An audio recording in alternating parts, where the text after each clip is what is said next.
Chers tandémistes, bonsoir. Ravi de vous retrouver ce soir pour une Success Movie très spéciale.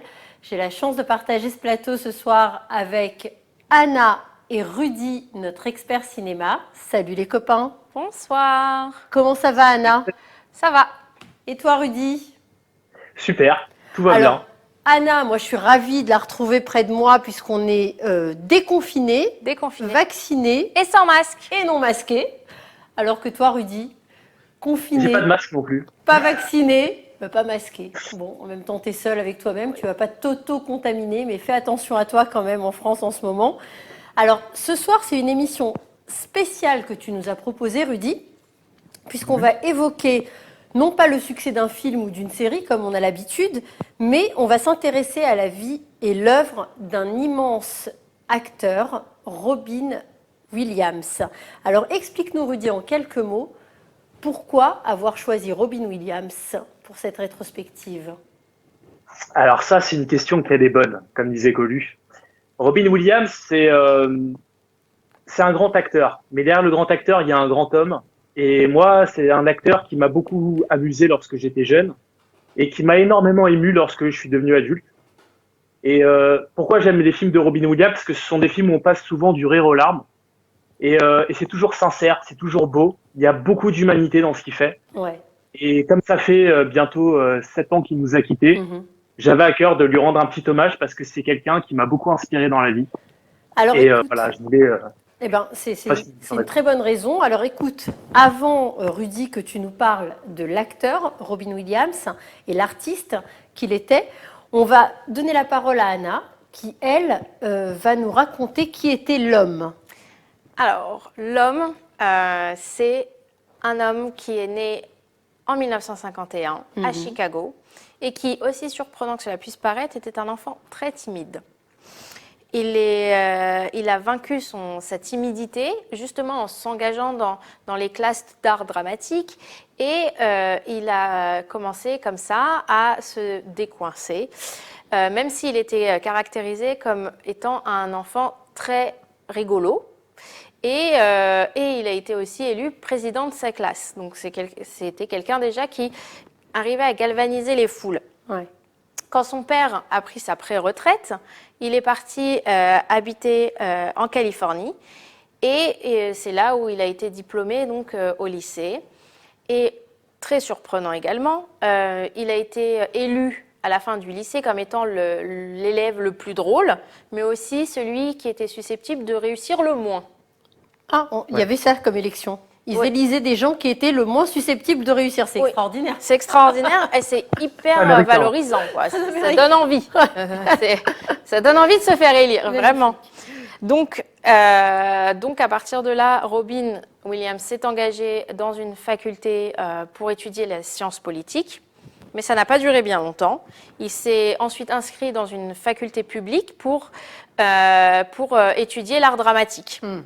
Et c'est là, en fait, qu'il s'est trouvé. D'ailleurs, son prof d'art dramatique, après une séance de répétition sur une certaine pièce, il a appelé sa femme spécialement et il a dit ce jeune-là deviendra quelqu'un de spécial.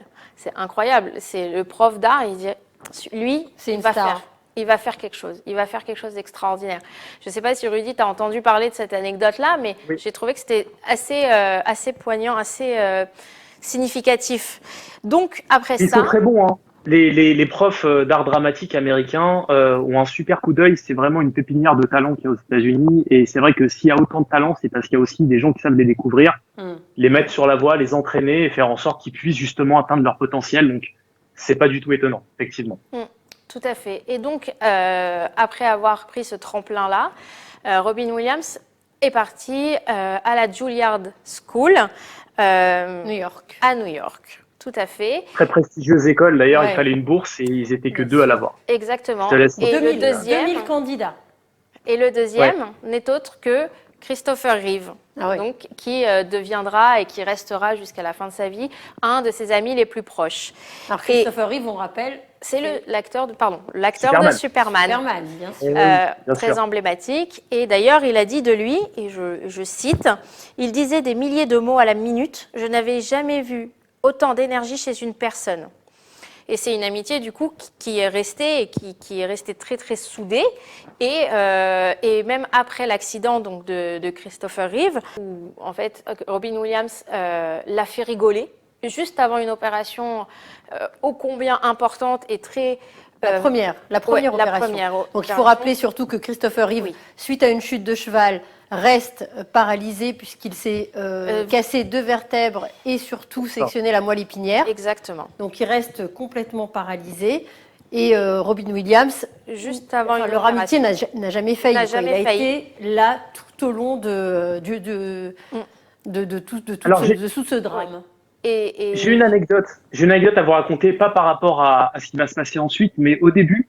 En fait, il faut savoir que lorsque Christopher Reeve et Robin Williams étaient donc à la Juilliard, c'était les deux donc élèves qui avaient eu cette bourse, ils habitaient également ensemble. Et il faut savoir que Robin Williams avait des problèmes d'argent à cette époque-là, et c'est Christopher Reeve qui remplissait le frigo tous les jours.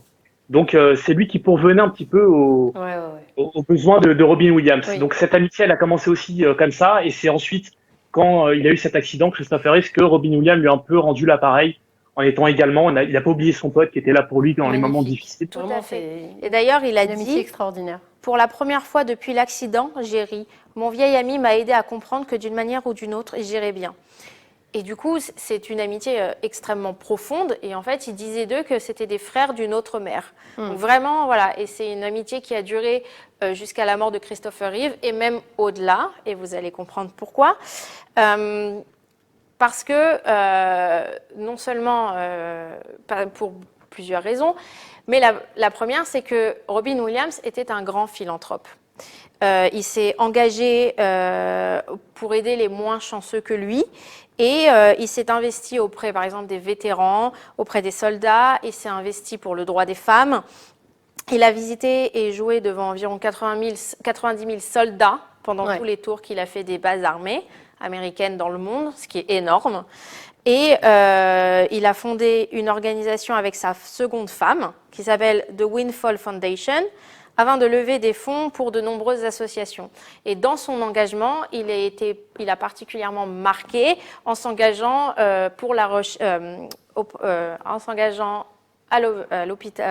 auprès de l'hôpital de St. Jude pour les enfants, justement pour la recherche, pour vaincre les maladies enfantines.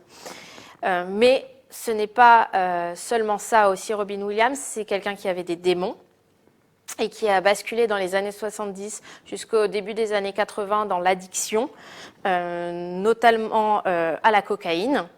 Et en fait, c'est un électrochoc qui lui a permis en fait, de s'en sortir, c'est qu'il a fait la fête avec un ami. Et juste après, cet ami-là, suite à cette fête qu'ils ont fait ensemble, est mort d'une overdose. Et donc, du coup, il était connu, hein. C'est le frère de Joaquin Phoenix, je crois, River Phoenix, qui est mort, qui était également comédien. Et d'ailleurs, ce qu'il faut savoir, c'est que cette mort-là a bouleversé aussi tout Hollywood, puisqu'il y avait beaucoup d'acteurs qui touchaient à la coke à ce moment-là. Ouais, bien sûr. Et suite à cette mort qui était vraiment, qui les a choqués et bouleversés. Mais ils étaient ensemble, ils n'étaient pas du tout de la même génération aussi. Non, mais ils n'étaient pas de la même génération. Ils étaient potes, il me semble. Ah ouais. Oui, si, ils étaient amis, proches, et en fait, ils avaient l'habitude de se droguer ensemble. Et donc, un jour, ça a très très mal tourné, puisque voilà, il est mort juste après. Et donc, du coup, il a expliqué plus tard que cet événement-là, ainsi que tous les déboires judiciaires qu'il a eu à cause de cette histoire-là, plus la naissance de son fils, ont fait que ça a été un électrochoc et qu'il en est sorti totalement et qu'il n'a plus jamais replongé dedans. Ouais. Par contre, il a plongé dans une autre addiction, l'alcoolisme. Voilà. Et en fait, il a été admis en 2003 en cure de désintoxication pour alcoolisme. Et il a toujours nié qu'il soit retombé dans la cocaïne. Donc, il a eu plusieurs démons. Mais autrement, il y a quelques petites anecdotes qui sont assez rigolotes avec Robin Williams, qui n'est pas de son humour. Est-ce que vous savez comment s'appelle sa fille? Alors, je te laisse la primeur. Allez, vas-y Rudy.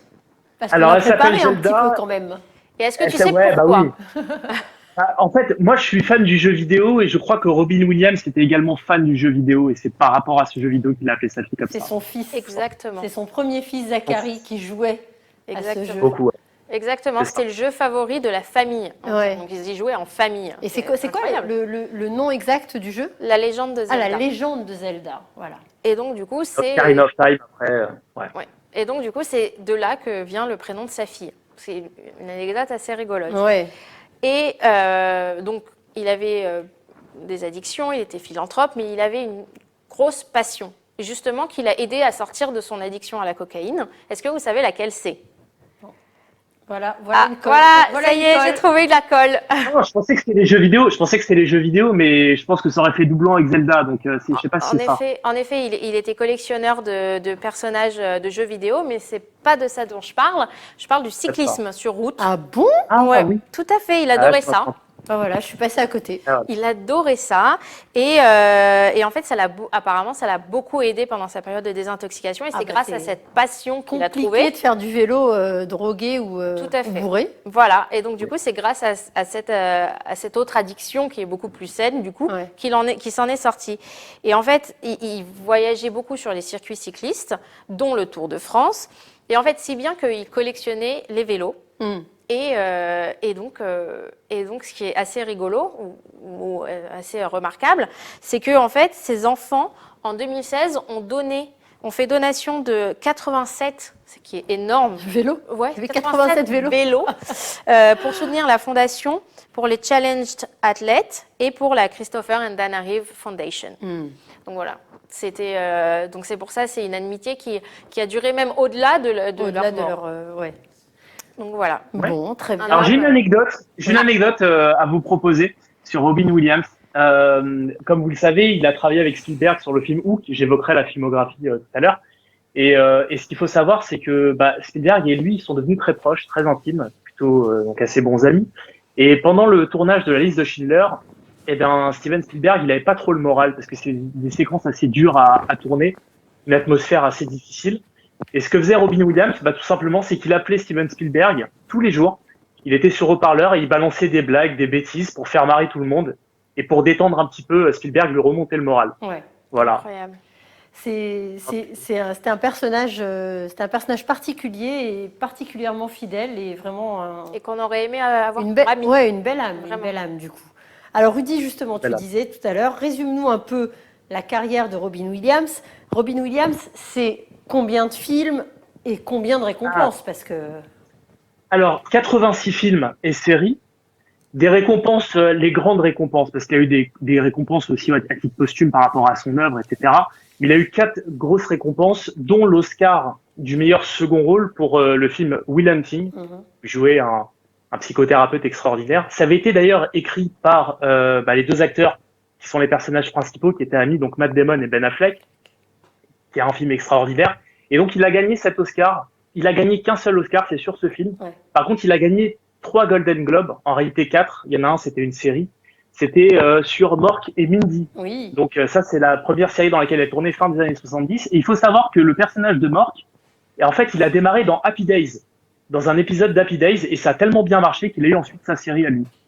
Ce qu'on appelle un spin-off aujourd'hui. ouais. Alors l'anecdote Voilà. de Et Happy voilà. Days, comment est-ce Ouais. qu'il a obtenu le rôle? Ils lui ont demandé. Ah oui, je sais. Ouais. Vas-y, je te laisse le raconter, je te le laisse. En fait, il a fait le poirier en faisant le robot et les casteurs ont dit on a vu personne faire ce que vous avez fait aujourd'hui. Il était tellement original, tellement foufou. Ouais, ouais. Ils se sont dit c'est un mec comme ça qu'il nous faut quoi. Et du coup, Donc, voilà. il devait faire une apparition et il s'est retrouvé à faire ils ont fait un spin-off, ils ont fait une série entière sur ce personnage. Voilà, il a gagné donc son premier Golden Globe là-dessus. Il a gagné 3 autres Golden Globes, pardon. Il a gagné un Golden Globe sur Madame Doubtfire, bien sûr. Un film que quasiment tout le monde a vu. Ouais. Qu'on surtout connaît les tous plus par jeunes. cœur. Par cœur, je sais voilà. pas, mais oui. C'est l'un des films les plus connus de Robin Williams. Ouais. Il y a eu un Golden Globe également pour le film Fisher. J'ai Fisher oublié King. Fisher King, le roi pêcheur, pardon. Ouais.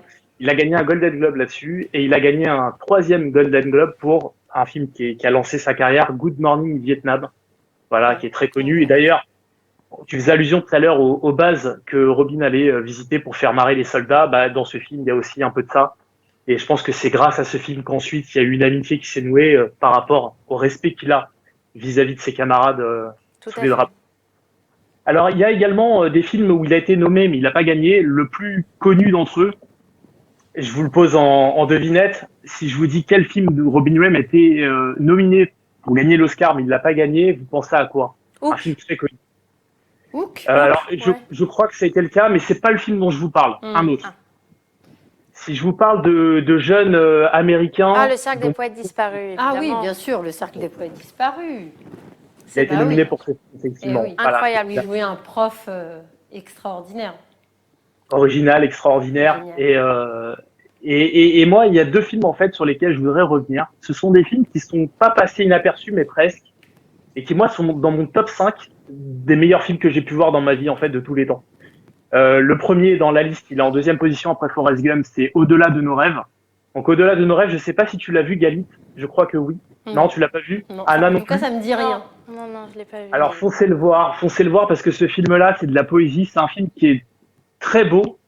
C'est un film où on pleure beaucoup, mais on pleure pas parce qu'il est forcément triste, mais parce qu'il est beau. C'est un très beau film, c'est une histoire d'amour, c'est sur la notion qu'on appelle chez nous le zivug ou le mazal. Ouais. Voilà, de deux âmes sœurs qui vont être séparées malheureusement par la vie dans des conditions accidentelles. Et Robin Williams, en fait, il va se retrouver au paradis dans l'étoile de sa femme, parce que sa femme est peintre. Et il va se passer un événement, il va essayer ensuite d'aider sa femme en étant là où il est, dans un monde sublime. D'ailleurs, ce film a gagné un Oscar pour les meilleurs effets visuels. Il est sublime. C'est un film qui est rempli de poésie, rempli d'humanité. C'est un film sur ce qui se passe après la vie, la manière dont on peut revenir avec les âmes, les réincarnations, etc. C'est une histoire qui est émouvante. À chaque fois que je le vois, je pleure. Donc c'est un film qu'il faut avoir vu une fois dans sa vie. Waouh. Ça donne envie, tu nous l'as bien vendu. Ouais, On va le ouais, voir ouais, demain. tu me l'as Ah bien bah vendu. écoute, donc voilà, au-delà de nos rêves. Et il y en a un deuxième, de Robin Williams qui lui aussi n'a pas eu un énorme succès. Et pourtant, c'est un film qui est poignant, qui est super beau. Et ce film s'appelle L'homme bicentenaire. C'est un film qui est adapté d'une nouvelle de Isaac Asimov. Et c'est l'histoire en fait d'un robot. Donc c'est une famille américaine, voilà, qui a de l'argent. Ils achètent un robot androïde pour les tâches ménagères. Sauf que les enfants, ils le taquinent un peu. Et comme le robot, lui, en fait, il exécute les ordres machinalement, vu qu'il est programmé pour ça, à un moment donné, les enfants disent bah maintenant, vas-y, ouvre la fenêtre et jette-toi. Et c'est ce que fait le robot, il se jette. Sauf qu'en tombant, il va avoir un souci, un pet au casque. Et à partir de là, il va commencer à éprouver des sentiments. Et là, on va voir un processus, en fait, d'un robot qui va devenir humain. Ouais. Et ce robot-là va devenir, en fait, va avoir les traits de Robin Williams. Et c'est un film qui est un film sublime. Un film sur la vie, ça dure 200 ans.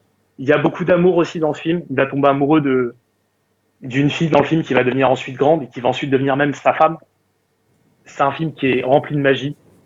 Et c'est un film, voilà, qui est drôle, qui est touchant. On passe du rire aux larmes. C'est du Robin Williams tout craché. Et pareil, ce film, je vous le recommande si vous l'avez pas vu. Ah ouais, ouais. Ah, Mais bah, ça, je vais c'est le un voir. film. C'est un film. Il me semble que je l'ai vu, mais il est vieux. Je pense que je l'ai vu. Fin 90. Je crois que c'est Ouais. en 90 qu'il est sorti. Ouais. De- Très très beau film. Très beau film.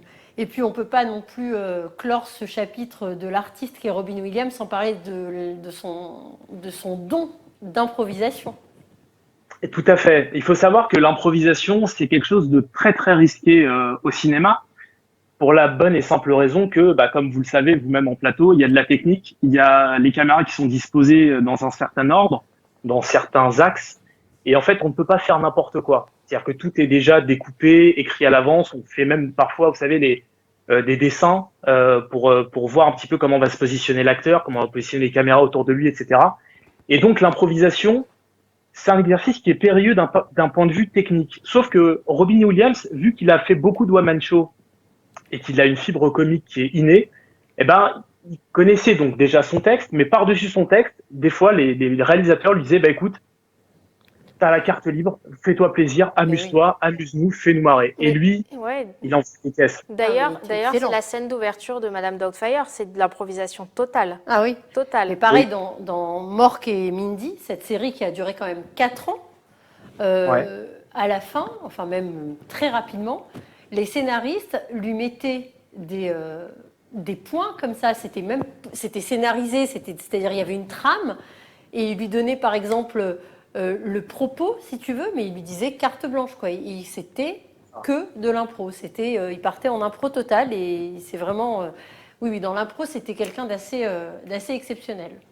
C'était très bon parce qu'il faut savoir que l'improvisation, si tu te plantes, il faut refaire la prise. Et ça coûte cher de refaire des prises. Parce que le cinéma, comme tu le sais, c'est beaucoup de techniciens et c'est chiffré à la journée. Hein. Le budget d'un film, c'est à la journée près, donc c'est des sommes colossales. Donc tu peux pas te permettre de faire de l'impro si tu es mauvais déjà dans cette catégorie. C'est quelque chose il faut l'avoir, c'est un don. Hein. C'est quelque chose que tu as ou t'as pas.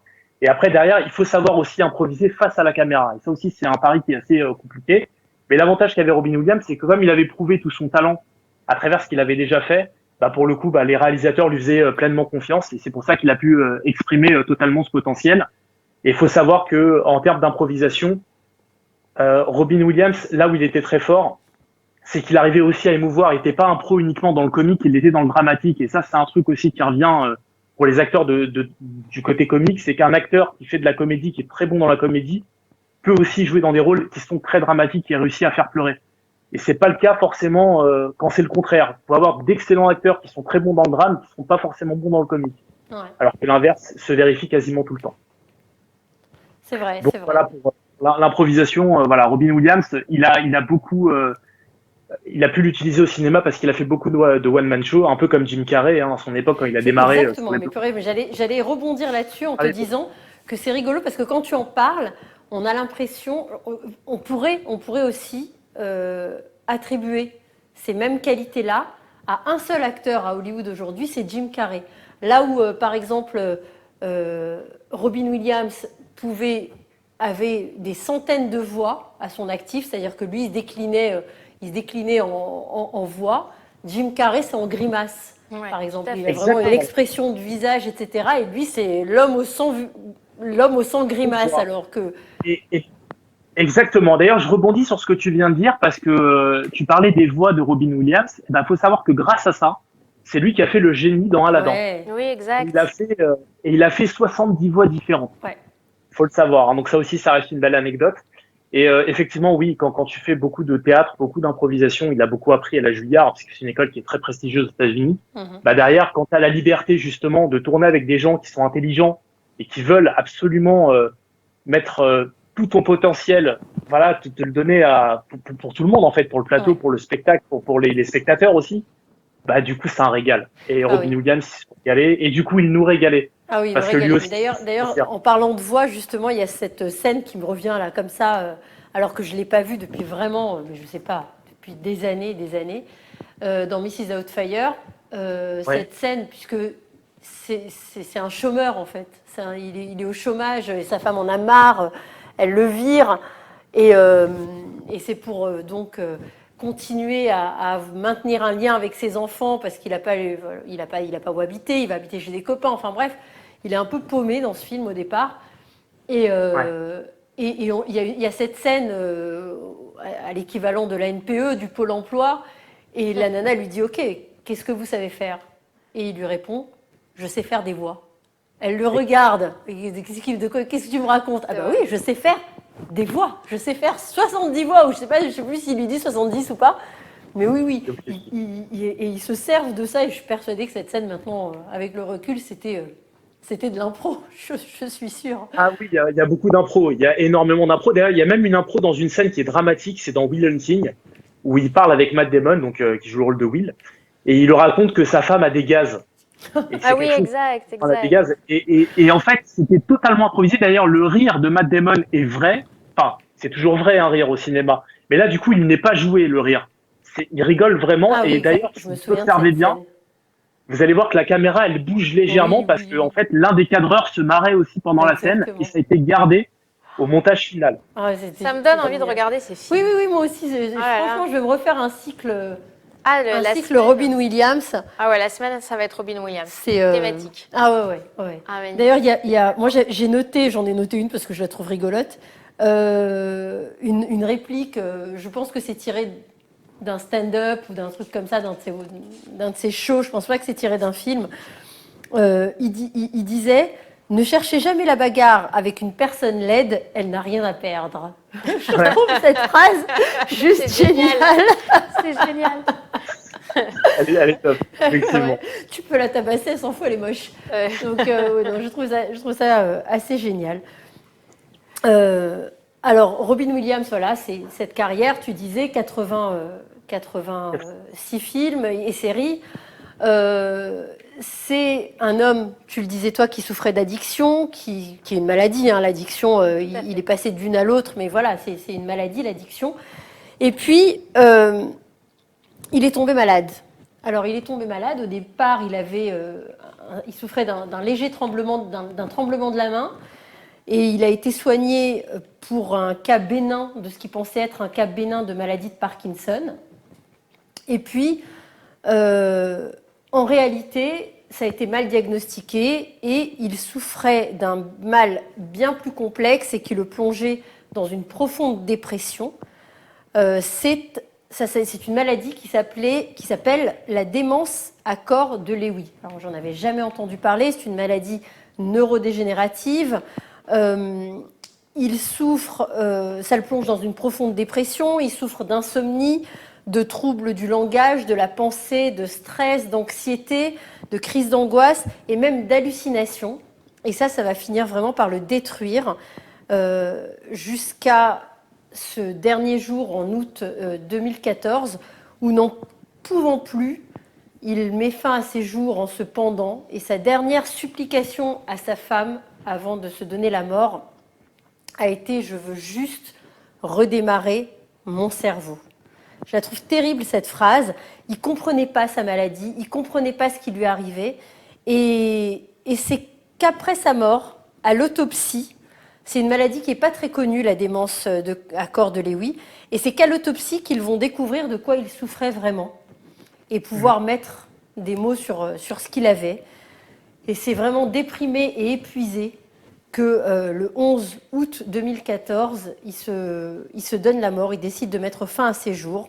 Et l'autopsie montrera d'ailleurs, parce qu'on aurait pu penser que pour moins souffrir, se sentant en fin de vie, il replonge justement dans ça, dans l'alcool ou la drogue. Non, l'autopsie montrera qu'il avait pris ni drogue ni alcool et qu'il a préféré partir conscient et avant de perdre surtout toutes ses facultés mentales parce qu'il sentait bien qu'il s'affaiblissait, il perdait toutes ses facultés mentales. Et c'est une fin tragique pour un homme qui a quand même beaucoup souffert parce que mine de rien, c'était un clown si tu veux, mais à l'extérieur, à l'intérieur, il était quand même rongé par ses démons, par des démons vraiment, par l'addiction. Mais voilà. Il y avait de la tristesse aussi. Souvent, on parle du clown triste et je crois que Robin Williams, il incarne parfaitement cette image qu'on a de quelqu'un qui cherche à amuser les autres, à les faire rire, à leur donner du bonheur, Exactement. parce que lui-même était peut-être brisé. Il y a une phrase très célèbre de Rabbi Nachman de Breslev, et cette phrase, c'est il n'existe rien de plus entier qu'un cœur brisé. Et je pense que Robin Williams, il avait des brisures en lui, je pense, et c'est pour ça qu'il arrivait à autant toucher les gens par le rire et par les larmes. D'ailleurs, il dit aussi une phrase qui est terrible et lourde de sens, et beaucoup ont attribué son suicide à cette phrase, alors que ce n'était pas le cas, bien sûr. Il disait que dans la vie, le plus difficile, c'était pas d'être seul, mais d'être avec des gens qui vous faisaient sentir seul. Et cette phrase, elle est terrible. Terrible. Ouais. Mais en fait, il a cherché à la base à faire rire pour se faire remarquer de ses parents, qui travaillaient beaucoup et qui n'étaient pas présents à la maison. Et d'ailleurs, il a été élevé par sa nanny. Oui, c'est ça. Oui, mais c'est-à-dire que, bon, voilà, après c'est voilà, chacun sa vie, chacun son enfance, mais c'est surtout comment toi tu le vis, parce que c'est vrai que d'un autre côté, il était dans une famille aisée, il manquait de rien, il était, voilà, mais l'absence de ses parents qui travaillaient beaucoup lui a beaucoup coûté, et c'est dommage parce qu'il est décédé à l'âge de 63 ans et qu'il aurait pu nous offrir encore de belles années de cinéma et de beaux films. D'ailleurs, quand il est décédé, il y en avait 3 qui étaient quand même en production, donc on a eu des choses après sa mort. Je vous avoue, j'ai plus jamais vu un film, je crois, depuis qu'il est mort. Il y en a qui devaient sortir, qui sont pas encore sortis. Je pense que je sais pas pour quelle raison. Mais je pense que ça a mis Hollywood et beaucoup de gens à travers le monde en émoi d'apprendre sa mort, parce que c'était quelque chose où on s'attendait pas du tout. Ouais. Et c'est vrai que moi, le jour où je l'ai appris, je me souviens, j'étais au boulot et j'ai pleuré en fait. J'ai pleuré comme si j'avais perdu un pote. Pareil. Tu disais, Anna aussi disait que ça l'avait affecté au point ça m'a fait pleurer. Elle avait pleuré. J'ai jamais, Je ne suis pas sûre d'avoir pleuré pour qui que ce soit d'ailleurs, Ah ouais. que je ne connais pas comme ça qui est mort. Et honnêtement, vraiment, Ça ça t'a m'a affecté. affectée. Ouais. J'avais l'impression d'avoir grandi avec lui, que c'était mon copain, quoi. J'avais vraiment cette sensation-là. Et c'est vrai que c'est arrivé de nulle part parce que personne n'était au courant qu'il était malade, qu'il souffrait autant de cette maladie-là, en tout cas. Alors moi, ce que je vous propose, les amis, c'est que comme finalement, c'était quelqu'un de joyeux, c'était un clown, c'est vrai qu'il a souffert, bon, malheureusement, beaucoup de gens souffrent, Il mais laisse un bel héritage. il laisse un très bel héritage, et surtout, venez, on essaye de lui... je crois que Anna nous a préparé un petit jeu, un petit quiz, et je pense que c'est comme ça qu'on va terminer l'émission en lui rendant hommage de cette manière, en essayant de rigoler aussi un peu. Bon, on va essayer de trouver donc, de quel film les citations que je vais vous donner sont prises. Donc, attention, si vous ne trouvez pas tout de suite, je vous donnerai des indices, ne vous inquiétez pas, mais a priori, vous devriez trouver facilement. Vous êtes des cracks. Et il faut jouer chez vous aussi, ceux qui regardent il faut l'émission. chez vous, Répondre en commentaire. dans les commentaires, on veut les voir. Exactement, on compte sur vous, jouez avec nous. Ouais. Alors, première citation, vous êtes prêts? Allez. Alors, cueillez dès aujourd'hui les roses de la vie. En latin, on exprime ce sentiment en disant carpe diem. Qui en connaît la signification? Le cercle des poètes disparus? Oui, facile. Ouais. Mais pas parce que je me rappelle de la réplique, juste parce C'est que le ça me fait style. penser à un prof de littérature. C'est vrai, c'est vrai. Bien joué, bravo. Alors, ensuite, la prochaine, attention. Vas-y. J'ai déjà bien roulé ma bosse. J'en ai vu des pays et des gens, mais jamais, jamais de ma vie, je n'ai vu de mes yeux un homme aussi costaud que toi, aussi musclé et aussi dépourvu de pénis. Aussi dépourvu de pénis? Oui. L'homme bicentenaire. Non. Non, On non, en a non, c'est parlé pas pendant l'émission. Ouais. C'est un de ses premiers films. Good Morning Vietnam. Bravo, c'est ça. Tout à fait. Ça va, vous êtes J'ai bon quand adoré même. ce film et je suis sûre que cette manière de le dire comme ça, Good morning, Oui. Viet. Je suis sûre que C'est sûr. il s'est éclaté parce qu'après, Mon père me réveillait comme ça tous les matins C'est quand vrai j'étais en. c'est vrai. C'est génial. Mais tu sais que quand tu regardes, si tu vois, par exemple, le tournage, quand on le voit, tu vois la préparation, le making-of de, par exemple, quand il donne sa voix à Aladdin, au génie, et tu le vois prêter C'est sa un bout voix. en train. Ah non, mais Ah. mais il le vit, il crie, c'est quelque chose On d'extraordinaire a l'impression à d'être voir. dans la pièce avec lui. Ouais, ouais. Vraiment. Il vivait pour le cinéma, pour donner aux gens. C'était quelqu'un d'extrêmement généreux, également dans la vie. Il a fait, il a donné beaucoup pour des associations. Tout à fait. Et justement, l'un des aspects, je reviens là-dessus très brièvement, qui a fait qu'il a vraiment détruit aussi quelque part psychologiquement, c'est qu'il ne pouvait plus retenir ses textes à cause de sa maladie. Et ça, c'était quelque chose de terrible pour lui. Ouais, oui. Voilà. Tout à fait. Et c'était un bout en train. Il passait d'un truc à l'autre. Il s'arrêtait jamais. C'était une pile électrique. Ah, bah oui. Bah Il oui, était choqué. d'ailleurs, c'est ce que disait son ami Christophe Reeve. Exactement. Alors, la prochaine. La prochaine. Vous êtes prêts? On est prêt. Alors, Yes. tu ne connais pas le sens de la perte parce qu'on ne peut le comprendre que lorsque l'on aime quelqu'un plus que soi-même. Will Hunting. Ouais. Quand il parle à Matt Damon, le fameux monologue qui est sublime, ce monologue. Tout Quand à il fait. parle avec lui et il lui dit toi tu vas me parler d'un tableau, d'un truc que tu as étudié, mais toi tu l'as pas vécu, tu sais pas ce que c'est réellement. Il lui dit t'es qu'un gosse. D'ailleurs c'est le nom de ce monologue, vous pouvez le retrouver sur YouTube. Il est sublime. Vous voyez, vous êtes très fort. Hein. Ah bah oui. Bon, Surtout moi. alors ensuite, next.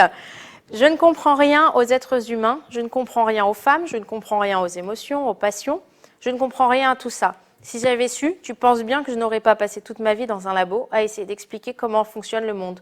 Je l'aurais plutôt parcouru pour comprendre pourquoi il fonctionne. Pardon. Ouf. Dr. Alors est-ce que Patch c'est pas Dr. Patch? Donc non, Non. c'est pas ça. Oh, on l'a dit en même temps, Ah Galis. ouais, Oh, on l'a dit en même Mais temps. vous êtes pas loin, vous êtes pas loin. C'est un film dont on n'a pas du tout parlé. Dont on a Ah, pas- alors, pas un de ses meilleurs. On n'a pas parlé de quoi? On n'a pas parlé de Jumanji, on n'a pas parlé de. C'est pas Popeye. Jumanji, non? Non, c'est pas Jumanji. On n'a pas parlé de l'éveil. On n'a pas parlé de l'éveil, mais c'est Non. pas ça. C'est pas ça.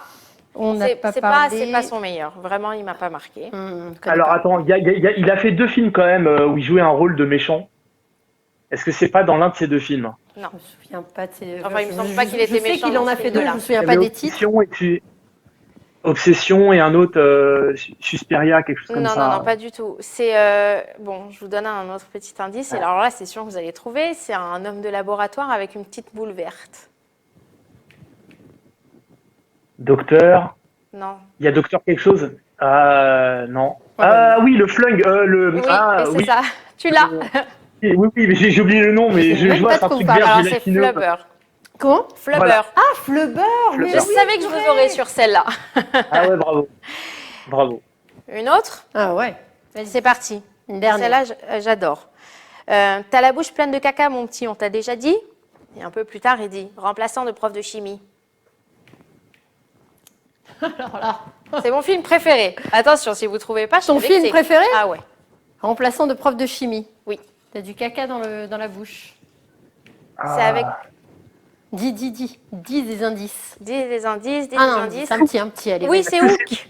Tout à fait. C'est dans la fameuse scène où il se bat avec Rufio. Rufio, comme ça.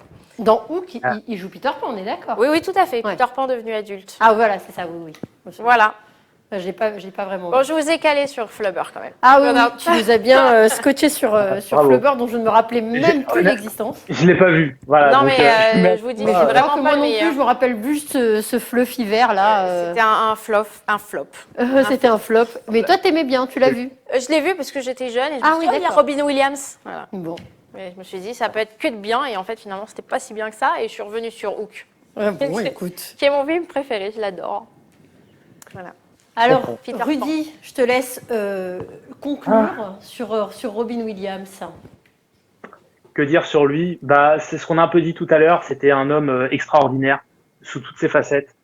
Quelqu'un qui a marqué sa génération et peut-être même aussi les générations à venir qui vont redécouvrir ses films, ce qu'il a laissé, son héritage qui est fabuleux. Voilà, c'était cet homme qui avait cette force en lui de réussir à faire rire tout le monde, même les gens les plus tristes, ceux qui étaient désespérés. Mm. Et voilà pourquoi cette émission aussi, je l'ai dit, et pour lui rendre cet hommage, moi il m'a fait rire, il m'a fait énormément pleurer. Et il nous manque aujourd'hui, il me manque énormément. Et voilà, je tenais vraiment à lui rendre cet hommage à travers cette émission. Et j'espère que de là où il est, malgré le geste qu'il a commis, on sait que d'un point de vue religieux, lui, il était également, il était catholique, enfin, il était chrétien. Je crois qu'il était membre de l'église épiscopale. Épiscopale. Ouais, épiscopale, exact. Tout à fait. Épiscopale. Je sais que le suicide est très très mal perçu d'un point de vue religieux par rapport au paradis, à l'enfer. D'ailleurs, c'est un des thèmes qu'il y a dans Au-delà de nos rêves. Mais j'espère que le bon Dieu, pour lui, a fait une exception parce que voilà, il a donné tellement de bonheur aux gens et je pense que le paradis sans Robin Williams, c'est pas le paradis. Donc j'espère que de là où il est, il appréciera cette émission et l'hommage qu'on lui a rendu ce soir. Eh ben, écoute, moi j'en suis J'espère aussi. certaine. Écoute, c'est touchant. Moi, c'est toi que je trouve touchant, mon cher Rudy. Toujours un peu plus à chaque émission. Tu sais très bien aussi, tu as ta sensibilité et tu as toujours ce petit mot spirituel que tu sais, ce petit côté spirituel que tu sais amener à chaque chose. Écoutez, les amis, moi j'ai été ravie de rendre cet hommage à Robin Williams en votre compagnie. Ça nous a donné envie de revoir oui, ces là, films, ça va être de semaine Robin découvrir ou Williams. redécouvrir ces films. J'espère qu'à nos spectateurs également. Je vous dis à très bientôt. À très vite. Merci pour ce moment partagé. Et puis, Avec Rudy, plaisir. à très bientôt pour un nouveau Success Movie. Avec une grand série, plaisir, un merci. film, un personnage. Voilà. L'actualité, on verra. Au gré de l'actualité et de tes envies. Je te souhaite, écoute, je vous souhaite en France d'être très bientôt aussi déconfinés que nous, aussi vaccinés que nous et aussi libres que nous. Nous, vraiment, c'est une liberté qu'on apprécie et chaque jour vraiment qui passe, on se dit waouh, génial, on retrouve, on retrouve notre vie Amen. normale. Amen que Et ça on arrive. vous souhaite à vous aussi très vite. Et puis j'espère vraiment que très très rapidement, on va pouvoir refaire une émission ensemble en plateau ici avec toi. Avec plaisir, Bezrat À Hachem. bientôt. Je devrais venir en Israël. Donc je vous dis à très bientôt et merci de m'avoir accompagné sur cette émission. À bientôt Rudy. Avec Merci plaisir. Anna. À très bientôt. Merci Merci beaucoup. à tous. Bonne J'embrasse les soirée et à la prochaine. À la prochaine. À la prochaine. Au revoir les amis.